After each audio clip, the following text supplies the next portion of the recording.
Good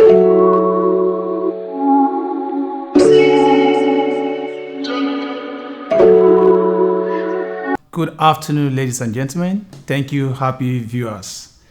Today on Mentor Me, we are way down in Oshogbo, Osun State. You would love to meet who we're meeting today. Our wonderful guest, someone who has, you know what it is with Mentor Me and who we are with Mentor Me. There's never a dull moment. So come with me as we meet our guest for today. You're welcome, sir. Thank you. It's a pleasure meeting you too. So you tell us about yourself. Thank you. I'm Professor the Right Honorable Mojeed Alabi. I was born in faraway Côte d'Ivoire some 61 years ago. And the story of my coming to Nigeria is tied with this constitutional history of Nigeria itself. Because for those who can look back, you will discover that Nigeria was at civil war between 1967 and 1970. And one of those countries that supported the Biafra then, early supporters of Biafra, was Côte d'Ivoire. Our parents were there, and there was this palpable feelings that when Ojukwu ran to Côte d'Ivoire, there was going to be a war between Nigeria and Côte d'Ivoire. So they were sent home. And that's how I started school. And because we didn't arrive home early, I started school at the age of 8. I didn't start like other children at 6. But luckily, once I entered school, I never stayed out of school until I graduated. So the same year I finished primary school, that same year I entered secondary school, that same year I finished secondary school, I entered university. So by the age 22, I was already a graduate. And that's how other things follow. Presently, I have been Speaker of the Osun State House of Assembly for 4 years. I have been a member of the House of Representatives for 4 years. My stay in politics has not been a continuous thing because I take politics as just one of the things that I can do to help humanity, not as the main thing. That's why my politics not often do or die. So when I finished, for example, my 3-year tenure as the Secretary of my local government, I went back to the university.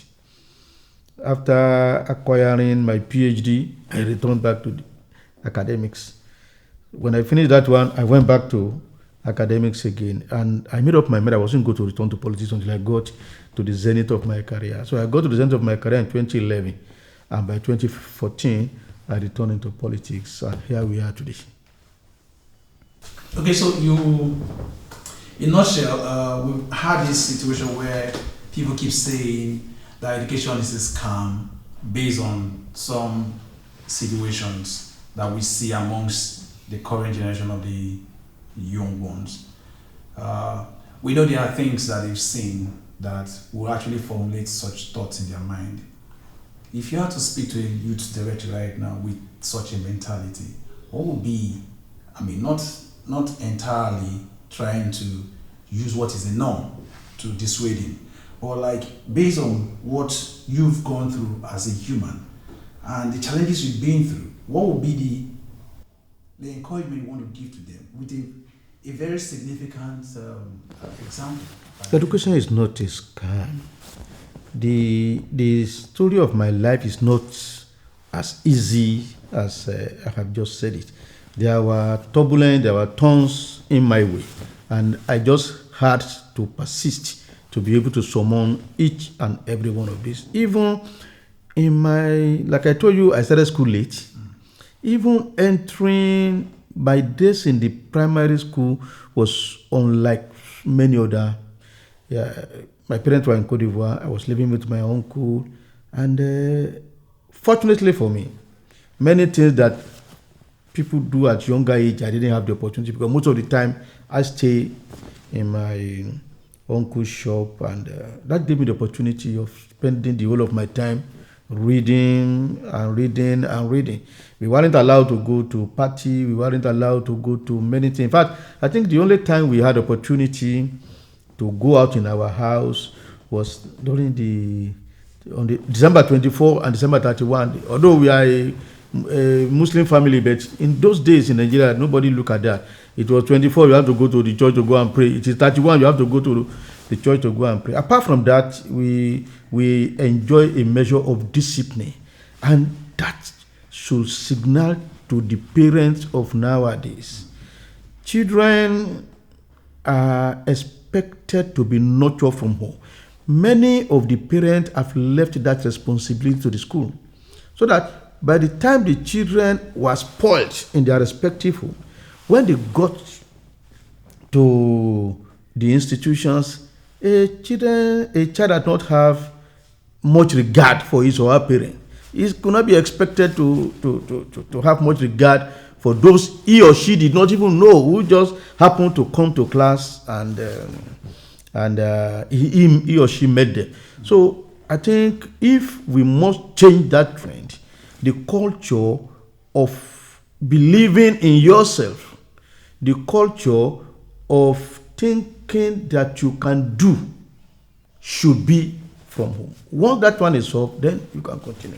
And I'm saying that because even in my life, in the secondary school, I had opportunity of being among the, I don't know, people say, oh, it's the best. No, well, but it's not as if I became the best one day. It was through hard work. Look at my secondary school. When we came in, I got 21st position. Me that was getting first position in primary school. And it was easy to rationalize that. I wasn't thinking, maybe one teacher was doing partial, but I discovered that when I was entering secondary school, unlike majority of my colleagues at that time who entered through secondary modern school, so it was natural for them to have been exposed to better ideas, better ways of reading and the rest more than me. So it took me until about the second or third year before I reached where I wanted to be. So that is another lesson. When there is something that is not as smooth as you wanted, you don't begin to attribute it that somebody is doing you or one person is not allowing you to do it, but rather you will believe that you still need to work hard to be able to reach that particular stage. And even when I finished my university, that story of between 1985, when I finished my NYC, and 1990, that was 5 years, when I started my first job, the kind of job that people see nowadays, is the one that I always like to tell. When people come to our church, the Mojeed Alabi that we are seeing today, it's not as if things that been roused you. In fact, people used to call me Mr. Abdul. What is the Abdul? You do waka waka and your shoe bends like this, bend like this. So they make a jest of you. I could recall that finishing my NYSC and looking for a job in Lagos, I needed to be going on the street, all these Solo, all these Mushin, because I lived in Solo, working in the Mushin during the NYSC period. I will be moving from one place to the other. I say, what is vacancy there? I will ask them. And the job did not come. Then I needed to go back to the university because I had the opportunity that I was the best student in my department. The department will always retain their best students. So I went there, I took my master's. But on taking the master, I discovered that I was going to spend 3 years. Unlike 1 year when we are spending the same year. And it began to occur to me that, what will I be doing for 3 years? I finished my coursework. Then that is the area now. I needed to team up with in fact, the first thing I did was to go and do a book, a small pamphlet that I call it 11th Hour Revision Note for O-Level Government. There is no single secondary school in Ife or a single teacher of government in Ife that did not know me at that time. Because I would sell the book to them, I'll give them 5 naira.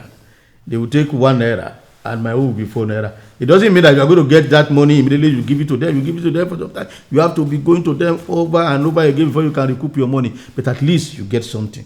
Why still doing my master's? Then I link up with a colleague who God has helped to have a knowledge of computer. Computing was just coming little bit. And we set up a newspaper. A local one in my village. We call it the Forum. And we are doing all these little advertisement and the rest to keep body and soul together. When I discovered that wasn't sufficient enough for me, Despite doing that, I still believed I still needed to do something extra. I was on my master's program, and I felt, well, what is bad in doing law? So one day I just went to Ibadan, took jump form, filled it myself. Even in the area where they used to ask to go for referee, I put it to referee. I just forged one signature and say, Chief Imam, and I submitted it. And I went away. I wasn't doing anything. The following time I went back to Ibadan again. I just went to the department and said, I applied for. I said, what is your class of degree? I said 2-1. He said, all 2-1 are first class automatic admission. That's how I go into law. That's why I was able to combine LLB, which I started in 1986, with MSc, which I started in 1985. I completed my MSc March 88, completed my LLB December 89, and by January 4, when I go to Ife, they said the job was waiting for me. That's how I found myself in the academia. You know, I also have a bit of experience with reading. I love reading a lot. And I was talking to a young man about reading. Like, what happened to the culture of reading? Because we just realized that the society has really evolved. Let me not use the word change. It has evolved. We have social media, we have internet, we have that space really consuming the time of the younger ones. What would you say reading compared to what we have right now? Because it's incomparable. Okay. You cannot. Apart, you see, the digitalization of knowledge was expected to improve the way we do things. But what you find out is that the fact that people are engrossed in the social media does not mean they are reading. I can tell you more than 90% of people who pick their PDAs and open them are either watching one useless video or reading one useless story and believing all manner of things that they did not even develop the inquisitive mind to take a decision whether what they are viewing or what they are reading is the correct thing. I told a guy who came here a few days ago that the days of social media are numbered. For a person like me, I was an earlier recruiter to the social media. My first Facebook was opened January 2009. Nobody even knew about the social media because at that time I was in Morocco. Social internet was working very well, so I signed on to it. But I can tell you today that I spent less time on it because I discovered that the space had been so polluted. And for me, if I saw anything they post like that, I will go back to the conventional media to look at whether what you put there is the correct thing. Because more than 60% of the time, somebody just sat down in the corner of his house, cook up a story, and people will be sharing it. So when anybody send this to me, the first thing I go, have you taken that decision? And I say, oh, I just send it. I say, please don't just send it. Read it, be sure of what you are sending. That is knowledge. But when you start just smiling, laughing, and dancing, and saying all sort of rubbish things, it's not learning. It's not the kind of learning that can make you the right kind of man that the society deserves. And that is why I said the days of social media are numbered, because as time goes on now, they will get discredited and people will go back to where it ought to be. The social media space is unregulated. Unfortunately, in Nigeria, most of the time, we look at the messenger, not at the message.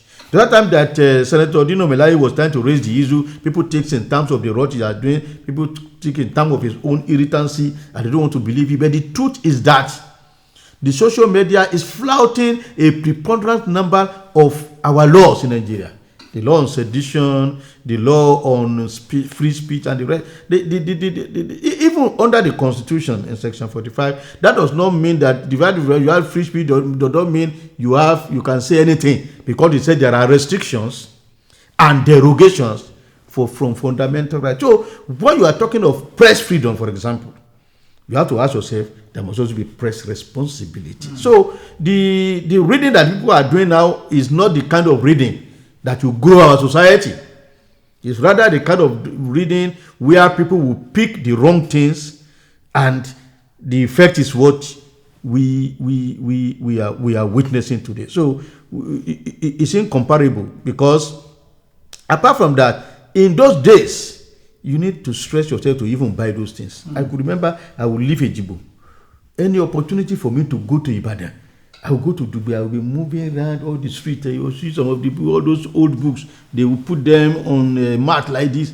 Then I'll be looking one that is relevant. I will pick them. In those days, you have to write to China to get some basic magazines that you cannot get here. You will be happy to read those things. But nowadays, you can see those things freely. But instead of us making the best use of what we are saying, we are only taking the wrong aspect of it. So for me, I don't believe that they are reading.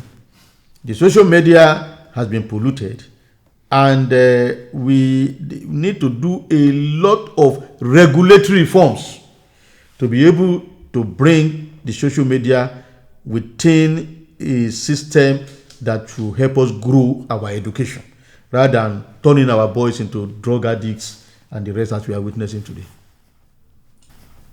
Wow, thank you, sir. Okay, now we've said a lot about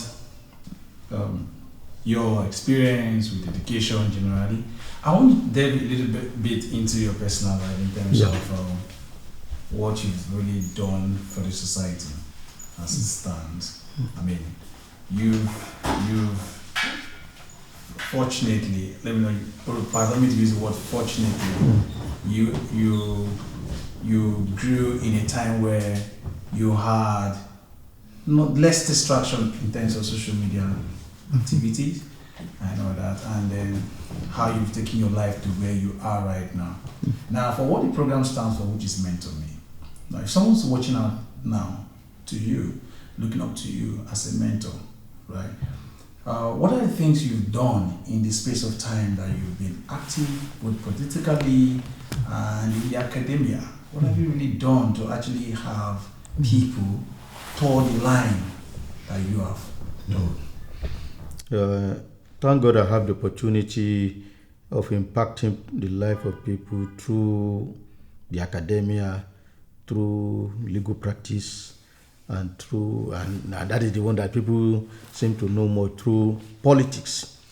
In the academia, I regard each and every student under me as a potential helper in the future. I'm a strict marker.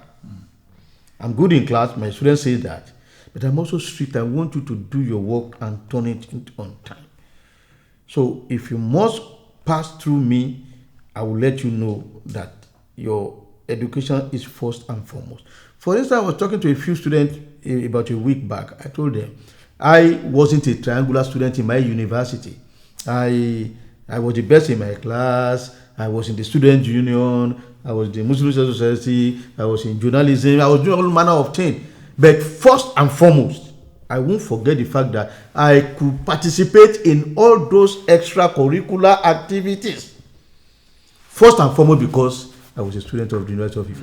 If I wasn't a student, and I used to give them very good example. If a student union president becomes so rascally that is rusticated today, they must elect or appoint another president to fight for him. He will not be student. At the time they are fighting for him. And the school will not wait. By the time they fight and they say, okay, let us take him back, his classmate already graduated. So, they start at a certain point. So, when particularly at the postgraduate level, I treat each student according to his capacity.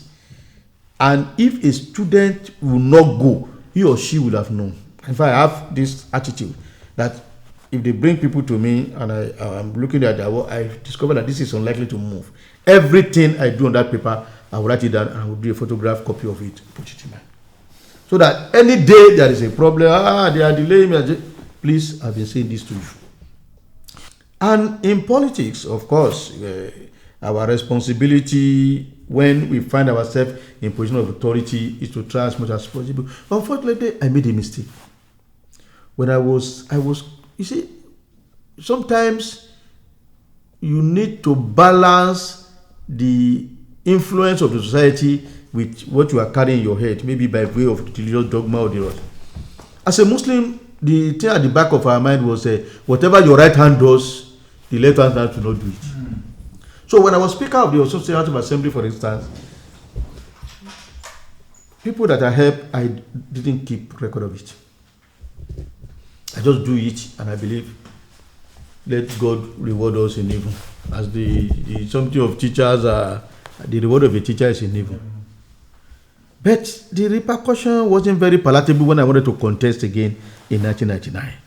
And in 1990, between 2015 and 2019, what I did was that I now did a compilation of the way we have impacted on the people. Watch the National Assembly, and you can go to my YouTube page too. You will see a series of my debates on the National Assembly.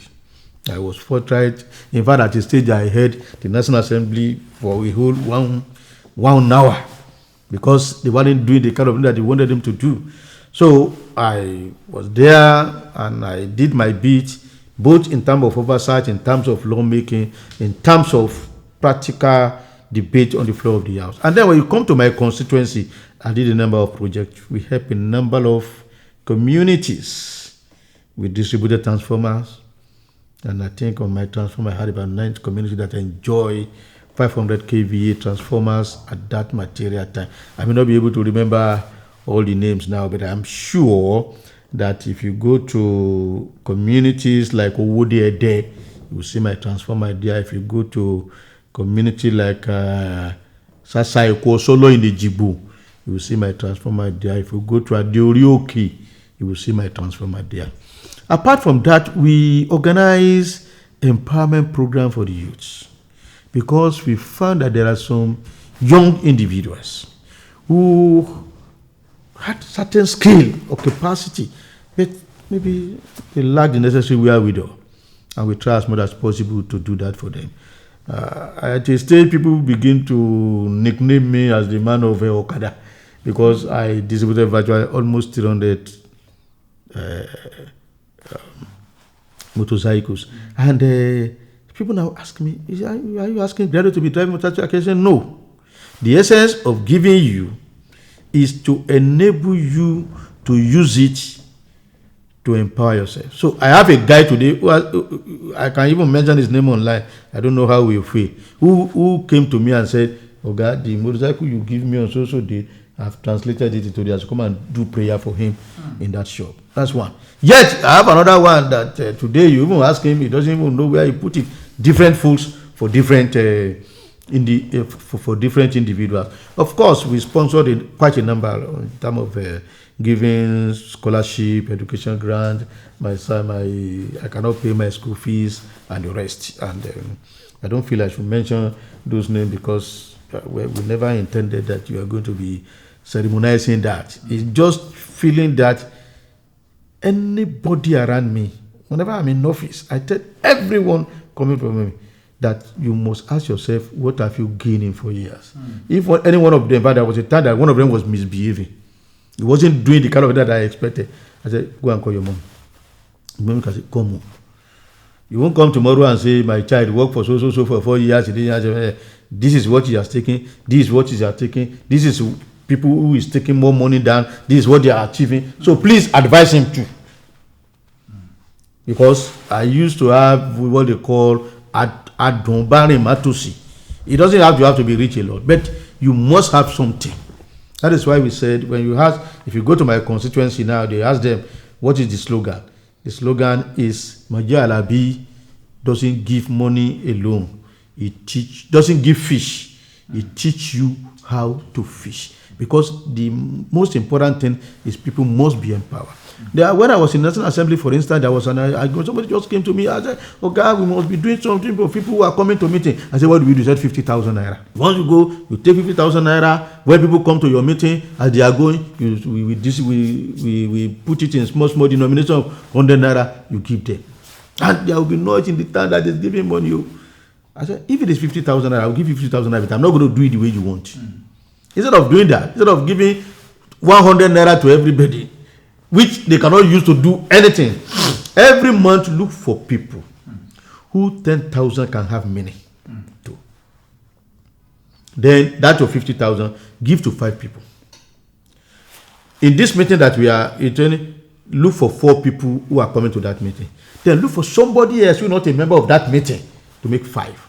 That if somebody take 10,000 and is able to achieve something with it, I feel more satisfied than giving 100 naira to 100 people. None of them will be empowered one way. So our empowerment program was targeted at not making people to get pupperized. That's when my politicians did. In fact, when I was leaving National Assembly in 2019, and I was doing this, I educated the youth. I said, if I were to be a chauvinistic politician, what pays me is to be giving you 100 naira. The implication is that when people are giving you all sorts of money, they are saying they will not be able to put you in a position where you can challenge them. That is the logic of an average Nigerian politician. But me, I've not done that in 4 years. I want you to achieve, be superior to me. I'm happy. I told someone the other day, I said, if Iroko was to be somewhere, and Iroko was my PA, and people were there respecting him in a very big place, and the day I just pop in and they say him prostrating for me, all others who are prostrating for him also will prostrate for me. That is it. But people don't think like that. People believe so much in popularizing the masses such that you won't be able to be sufficiently empowered enough to challenge their position. The other time they came here, they said one PA was also contesting for the same position as the person that took him to achieve. I said, what is wrong in that? It is only for the Oga to show the skill that he has been in politics for long. Show your skill to be able to win the election. But for me, I don't see anything bad if the guy had gone there and he is able to do something else. Because for everybody that take to Abuja, I say, Mono, you are in Abuja. Before you leave Abuja, please look for something to do. So that's why when I was Speaker or House of Rep, you find people, before even they finish my tenure, I say, you want a job, go and take job and go. If you don't want a job, go and learn something. You cannot go to Abuja and after 4 years come back here and still be doing the same thing that you have been doing. You must be able to say, this Abuja that I went to, this is something extra that has accrued to me. And that is the logic that we have been trying to do.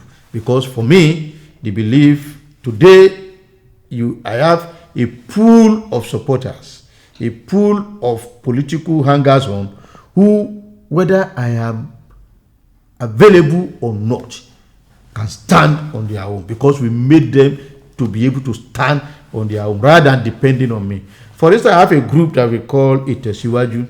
Itesiwaju was a very small group when I formed it in 1998. By 2007, I was out of Nigeria. By the time I came back in 2010, it has become big because the people that we made had transformed it beyond the level in which I conceived of it. They were able to do it because they had something.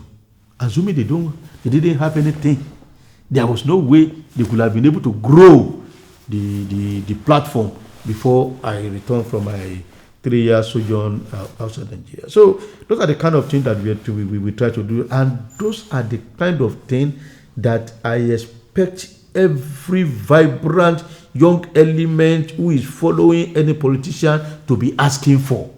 I used to tell my students, if anybody gives you one useless London-made phone, watch 50,000, he will make 500,000 out of that.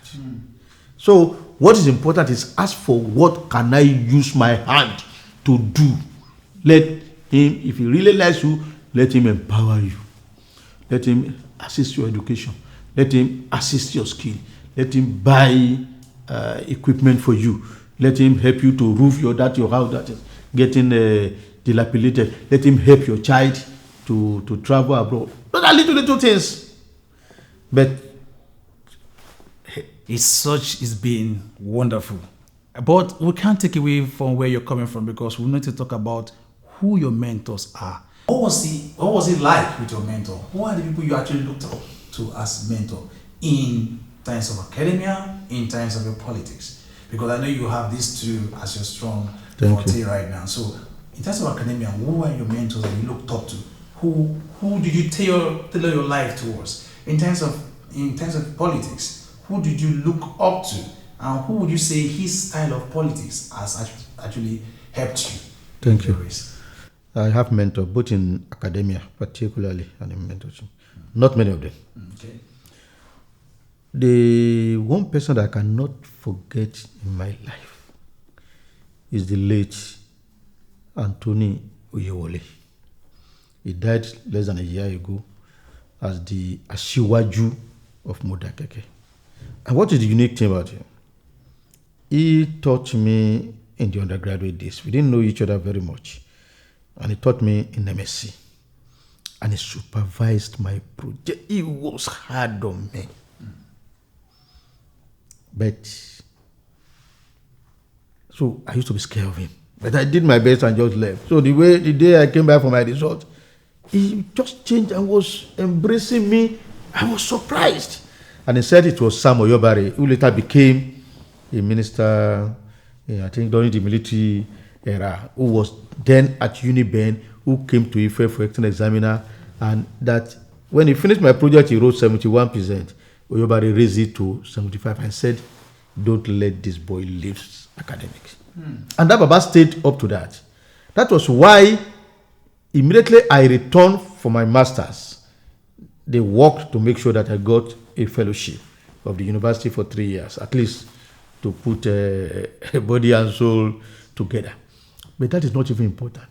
More importantly was the fact that when I wanted to take that job in Ife, I told you I had gone to Ibadan, I was already enjoying my law, so I wasn't going. And the then Vice Chancellor one day, Abibola, left, asked the department to recruit 2 lecturers. They waited until they saw me. Other people were coming, they said, we are not going to do this interview until we see Mojeed, because he was the one that his name we took to the Vice Chancellor before he said we should go and recruit. So you have to compete with him. The rest is story. The thing is that this man, and he's a mentor. I even mentioned it in my inaugural lecture in Ilorin 2014. He's a pure Catholic right from young up till the day. All the school when he was we will argue outside class. Me, they call me fundamentalist Muslim. We will argue all manner of arguments. Yet when my result come, you will not see evidence of any discrimination. It taught me a lesson. That's why I mentioned it during my inaugural lecture, that there is one person in life, I asked him to stand up, everybody clap for him, that he never allowed his personal prejudices to affect his assessment of individual. And he told me one thing in 1996 when he was leaving to the United States. He said, Mojeed, I said, you are leaving. I wasn't very happy. My mentor was leaving. He said, don't ever beg for promotion. Promotion will come when this time. I wrote it on my board. Every time I woke up, I am in the office, I will look at it. And I announced also that by the grace of God, I've never begged anybody in life for anything. So, unfortunately, he died last year. May God continue to be with him. Secondly, now, for academics, there are other people who help me in academic too, like Ogumbadejo and Drew Toye. But my best, when they ask me, my best teacher of all time, Dr. Antonio Oyewole, the late Asiwaju of Modakeke. And in politics, the most important person had been Alhaji Absalam Abbas, also of blessed memory. And why? Because I went to do a service in Lagos and we met at place of work. We didn't even know we were from the same local government. We had worked for almost 9 months before there was a program in Ejigbo. And we went there. And when we finished the program, I said, I'm going. He said he was also going. I said, are you from here? I'm not so from here. That's how we knew each other. And the thing that fascinated me was, at that time I was a law student.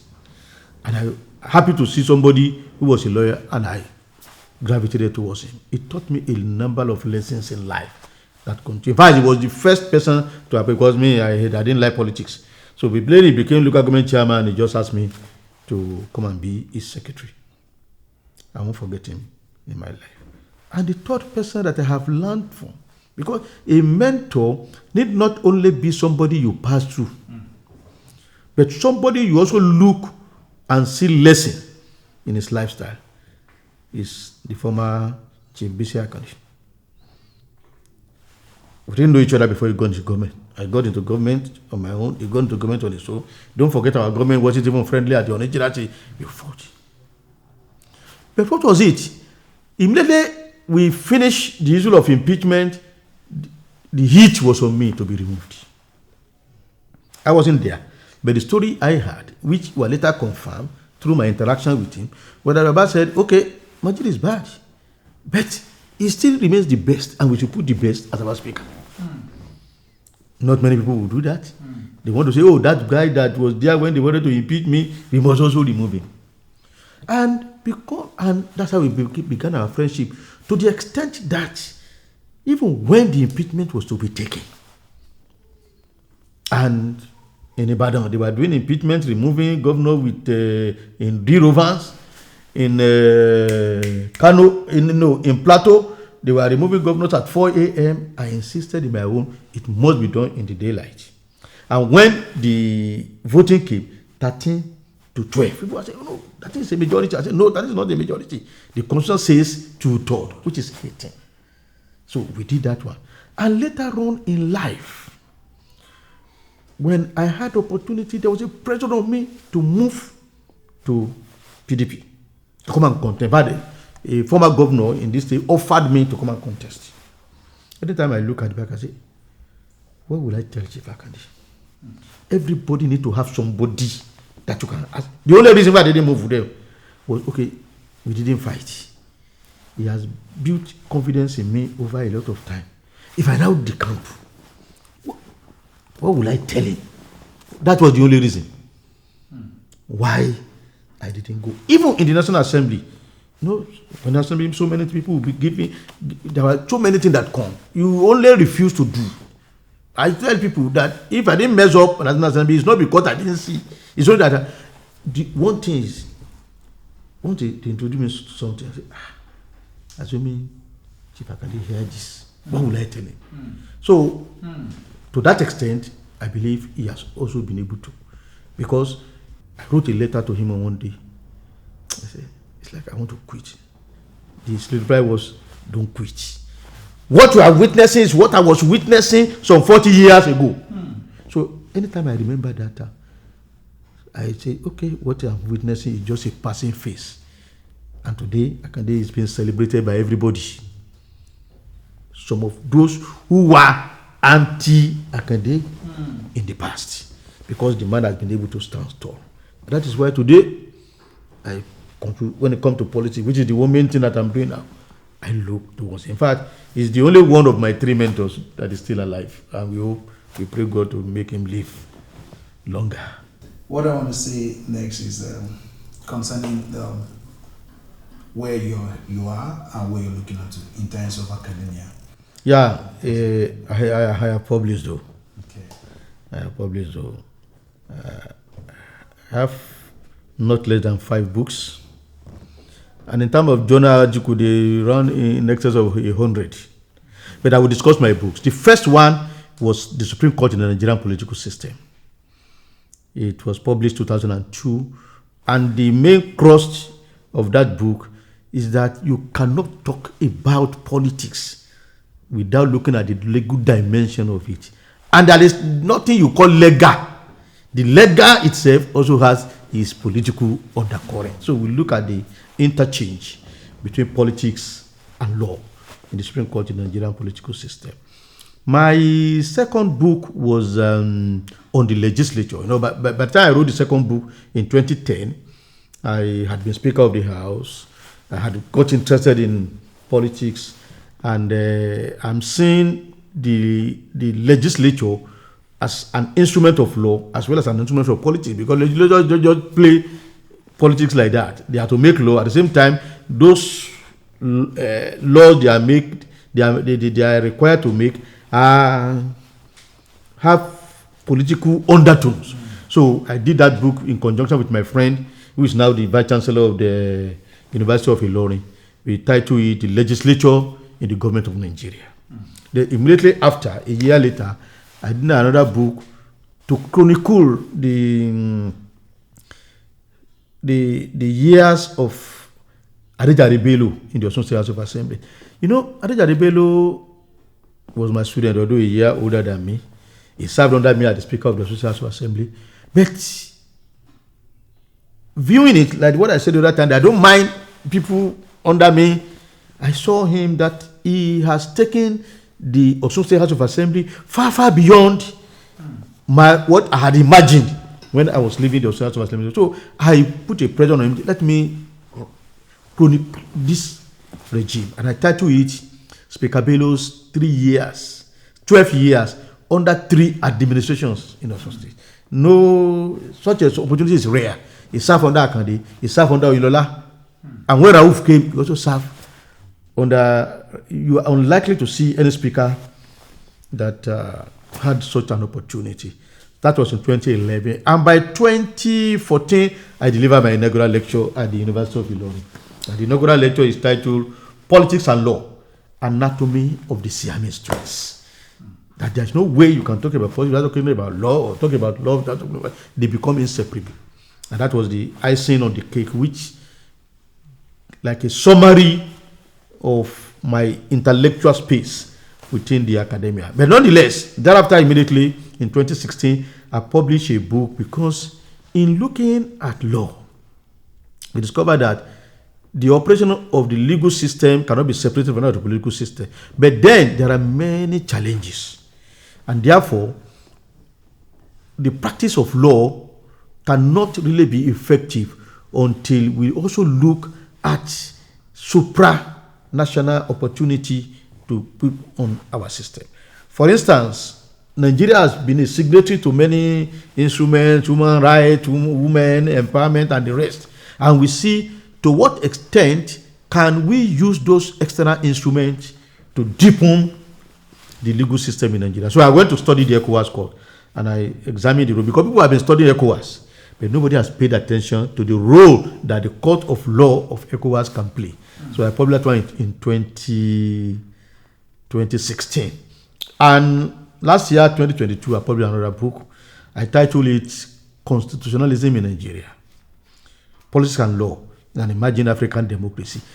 That book is like a summation of my teaching experience in the university, because I've been teaching constitutional development since 1990, still up to now, during which has taken me to University of Obafemi Awolowo University, Babcock University, University of Ilorin, University of Abuja, National Institute for Legislative Studies, back to Osun State University.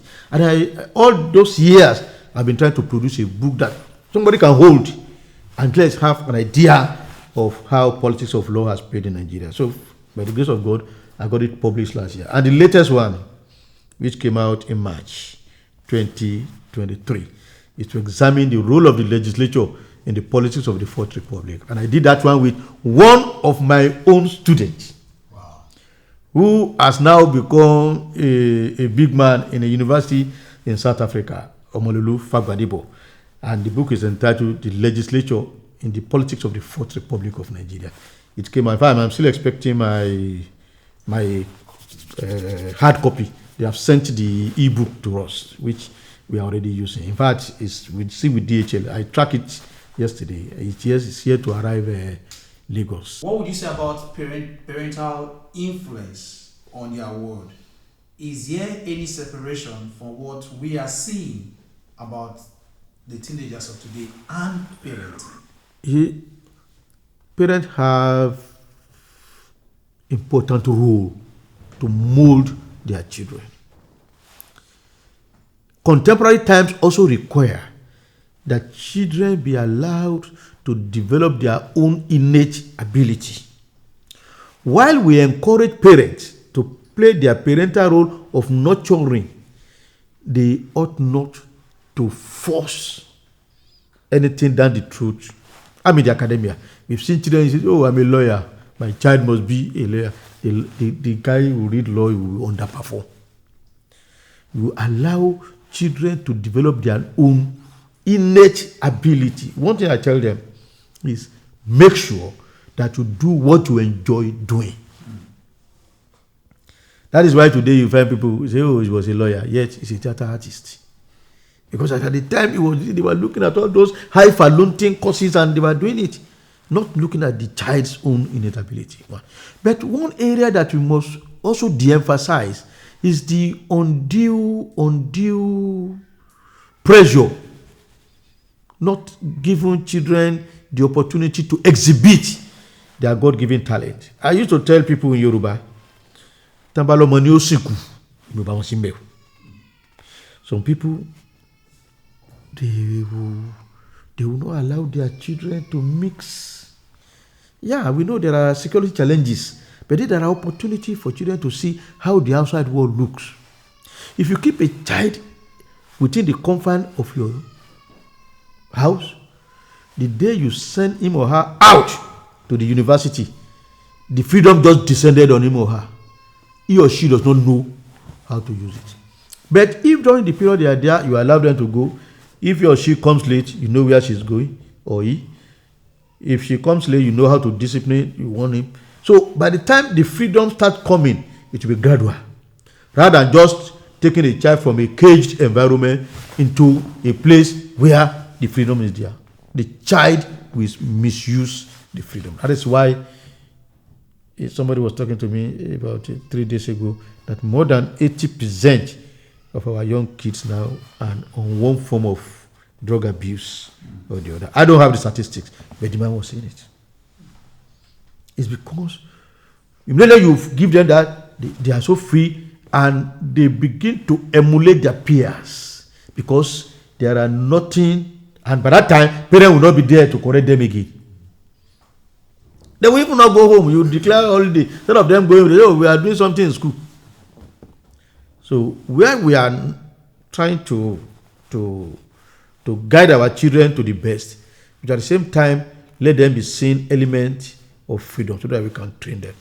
I told a very big man that I won't want to mention. The other day, I wanted to show a very big company. I said, I didn't know. God will, I pray for him, he will live long, but he was taking over. Those guys are not serious. I said, they're not serious. I know they are not serious. But it will be better, as unserious as they are, that you put them under, you can do a signature and say, no money will go out without my signature. If they are making a mistake, you can be correcting them. If you suddenly die and they take over without anybody to mentor them, they will mess up the company. I'm happy the old man took to that, and today the children are around him, helping him to do. But we need that. Would you say there's anything in life you would have loved to change that you think, so far so good, you would have loved to change that could actually help somebody out there? Maybe something you think, maybe if you had done it in a different way, or the lesson you learned because of doing it, what would that have been? I'm trying to remember. Maybe I've been so lucky that looking back, I have nothing to regret. Because if I want to say, maybe I started school late. I see people who started school younger than me, they are not able to make it. So the only reason why I will find it difficult is that everything that has happened in my life, bad, which we didn't mention, so no matter the challenges I will always find positive things with it. For instance, when Aregbe came and people were insinuating that I was to be the SSG, people wrote petition from my community. Don't make it, it's too hard, it's too difficult. I was delivering a lecture at the University of Ilorin. Somebody just called me, Oga, want you fellow, they want to go and announce SSG, and your name is not there. I said, no problem. I continue my lecture. Not knowing that some people are already crying in my house. But with the benefit of insight, I thank God that I didn't even take it. Because that was in March 2011. By September 11, 2011, I got a call. Congratulations, you are now a professor. Assuming I had taken the SSG in March, even if my paper came from external assessment on September 11, they will keep it because I was sitting on ground until I came back. I would have loved seniority. So everything like that, I have so many instances of things that ought to have happened to me, which don't happen, but with the benefit of insight, I find them. It's like when I returned to Ife in 1993, and they said, "Oh, we didn't see your record of your living. That means you are deemed to have left the university." I applied. I said they didn't treat it. So they said, okay, since we didn't treat it, the only thing you can do is to apply fresh. And I applied fresh. Okay. And luckily to me, when I was there, I didn't just sit down. As I was doing my work, I was also publishing. So instead of coming back as a lecturer 2, I applied straight as lecturer 1. Yeah, it may be a setback that they didn't process it, but eventually it turned out to be something positive for me. Or why people now say, oh, Mojeed Alabi had double PhD. No, I just had double PhD. Immediately I finished my speakership. I got highly skilled migrant program to England. I went to England. I didn't like the kind of job that I was seeing, and I needed to do extra course. I didn't have the money to do it, so I returned to Nigeria. The private university employed me, but I had always wanted to work in the federal university. So when there was a vacancy, I said vacancy in law. I said, yeah, I wrote my PhD on the Supreme Court. Those people who knew me and they are employing me see pressure. How can you employ somebody who did not have an LLM? How did you do that? It took me I had to run to Ife to go and do LLM. And by the grace of God, I finished the best student in LLM. And I got the Ijalaye prize in Ife. So I finished that one. I came back. The tension died down. So it not occurred to me that all these people that are even shouting, what is particular about having PhD law? I would do another PhD in law. That was the spirit. And I applied. And the dean at that particular time later became the vice chancellor of Kwara State University. He died last year.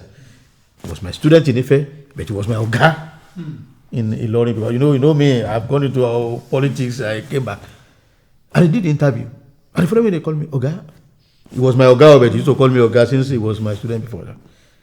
Oga, the interview that we did yesterday, you are the best too. I said, but I won't give you admission. He looked at Mohammed. Why can you say that? I won't give you because all those people, they don't know anything. They cannot. If I put you under any one of them, they are envying you. You will never graduate with that PhD. Okay, go and do your PhD in England. That's why I took up that. He advised me. I won't forget up to today. May God bless him wherever he is. He's dead now. Because of that advice, I went to England and within 3 years I finished my PhD. So all those, so when people come and say, oh, Mojeed Alabi had BSc, MSc, PhD, political science, LLB, LLM, PhD, law, BL, it's not as if they were on a platter of gold. They were attempt to summon certain challenges. And eventually the rest is the story today. Wow. We thank God. Wow.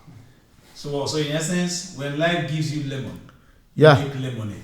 By the grace of God. You make lemonade. Okay. And on that note, we are going to wrap up this right now. And so what would you say to AirTV? What would you say to us? Yeah, I must commend you guys. When I was added to a WhatsApp group by your CEO a few years ago, I was just wondering what's this kind of thing. But seeing what you've been able to do over the years, I said it was a good initiative. And this particular program of mentoring the youth is an icing on the cake. And I wish to wish you the best. Thank you, sir. Thank you. Same here, sir. Bye for now.